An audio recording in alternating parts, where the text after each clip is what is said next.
Here's a little trivia for you. What is 10 feet long, can weigh up to 200 pounds, and armored like a tank? Well, the answer is the Arapaima, a real-life Amazon River monster. If you've never heard of it, I will let Jeremy Wade of Animal Planet's River Monsters fill you in on the facts.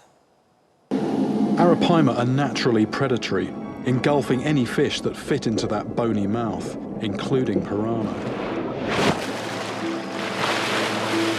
They will even consume birds and other animals, sucking them down from the water surface. But it could still actually kill you. That is a very solid lump of bone with an enormous mass of muscle behind it. So why the lesson on a monster fish that lives half a world away? Well, it is now in our waters. Over the weekend, a woman walking through Cape Coral's J.C. Park came across this 5.5-foot-long fish. It was dead. Wildlife officers confirmed it is an Arapaima.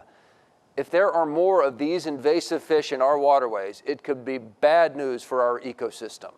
So we sent NBC2's Alex Howard on a mission to get to the bottom of this mystery. The woman who first noticed the fish saw it floating in the water along the Caloosahatchee River here at J.C. Park in Cape Coral. But it wasn't until she snapped a photo of it with her phone and posted it to Facebook that someone was able to identify it as an Arapaima. It was bigger than my 7-year-old, who's not a small kid. I was like, that's nothing I've seen before. It was kind of white with a little pinkish tail. Leah Getz still remembers when her son pointed out this floating dead fish in the river while on a Saturday picnic. And had a huge kind of like open bass kind of looking mouth and didn't look like anything I'd heard of or seen before. So the floating carcass still had a fish hook in its mouth, resembling nothing she'd ever seen. And it wasn't long before social media sleuths figured it out. And they were saying it was Arapaima, I think I pronounce it.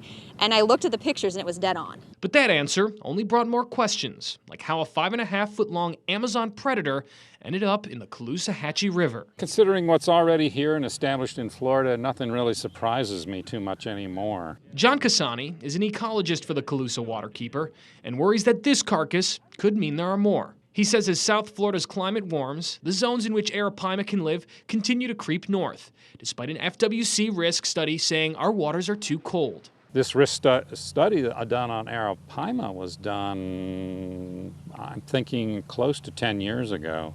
Opening the door for this aggressive, dangerous fish to wreak havoc on Florida's freshwater ecosystems. Well, obviously a big, aggressive, predatory fish is popular amongst anglers. But again, the risk to the ecosystem is far outweighs the recreational value of these species. In Cape Coral, Alex Howard, NBC2.